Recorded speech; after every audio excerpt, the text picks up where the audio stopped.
여랑야랑 시작합니다. 정치부 이민찬 기자 나왔습니다. 자, 첫 번째 주제는요. 자, 민주당의 실수. 수요일부터 21대 국회 첫 국정감사가 시작이 되는데 이게 추미애 국감이 될 거라는 말이 많아요. 네, 그런 얘기가 나오는데요. 법무부를 피감기관으로 두고 있는 국회 법사위에서 추미애 장관 아들 휴가 연장 의혹 관련한 증인 요구가 있었습니다. 국민의힘은 논란의 당사자인 추 장관 아들을 비롯해 부대 관계자 등 10여 명을 증인으로 신청했는데요. 민주당은 이를 모두 거부한 것으로 전해집니다. 자, 이렇게 민주당이 거부하면 증인 채택이 안 되잖아요? 네, 그렇습니다. 증인 채택은 여야 합의가 존재되어야 하는데요. 민주당이 반대하며 채택할 수가 없는 겁니다. 민주당은 정책, 국감 등을 이유로 추 장관 관련 증인은 받아들이지 않고 있는데요. 그런데 한 명의 증인이 국회 보건복지위에서 채택됐습니다. 바로 추 장관 아들 무릎을 수술한 의사입니다. 간사위원님들과 협의한 결과 일반 증인 14명과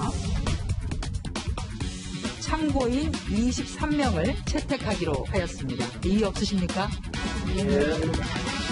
발열되었음을 선포합니다.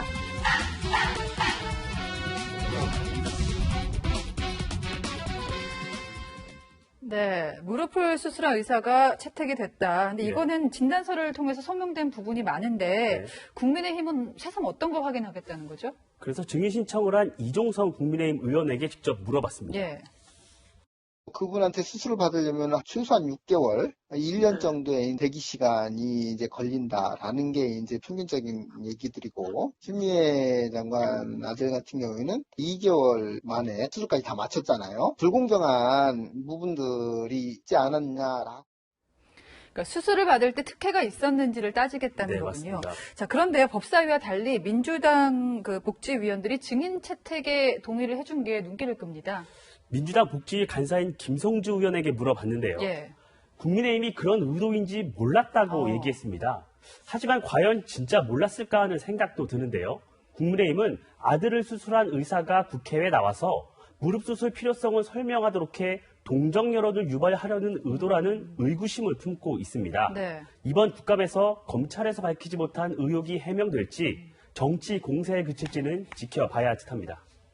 자, 다음 주제 보겠습니다. 자, 조국 전 장관인데요. 집회의 자유. 자, 개천절에 집회의 자유가 보장됐다는 평가를 했어요.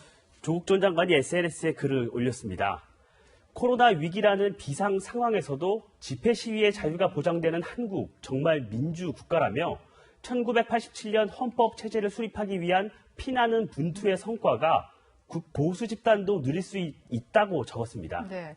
1987이라는 게 눈에 띄는데 이게 의미가 있죠? 네, 맞습니다. 어제 일부 보수단체가 법원 허가를 받아서 조 전 장관 집 앞을 지나는 이른바 드라이브스루 시위를 했는데요. 코로나 전국에서도 이런 시위를 할 수 있었던 건 87년 6월 항쟁을 이끈 운동권 덕분이란 걸 강조하고 싶었던 것으로 보입니다. 그런데 어제 그 광화문 같은 경우에는 차벽이 워낙에 이제 빽빽히 들어차서 이게 기본권을 침해한다는 논란도 있었잖아요. 맞습니다. 여기에 대해서는 언급을 했습니까? 조 전 장관은 과거 이명박 정부가 쌓은 차벽과 컨테이너 박스를 비판했었죠. 지난 5년간 어떤 일이 벌어졌습니까? 민심은 명박산성에 갇혀버렸고 군사 독재 시절에나 있던 민간인 불법 사찰이 되살아났습니다. 하지만 문재인 정부가 쌓은 차벽에 대해선 별다른 입장을 내지 않았습니다. 사실 현 정부 들어서 광화문의 집회가 빈번해진 게 조국 전 장관 사태 때부터였는데요. 지금까지 여랑야랑이었습니다.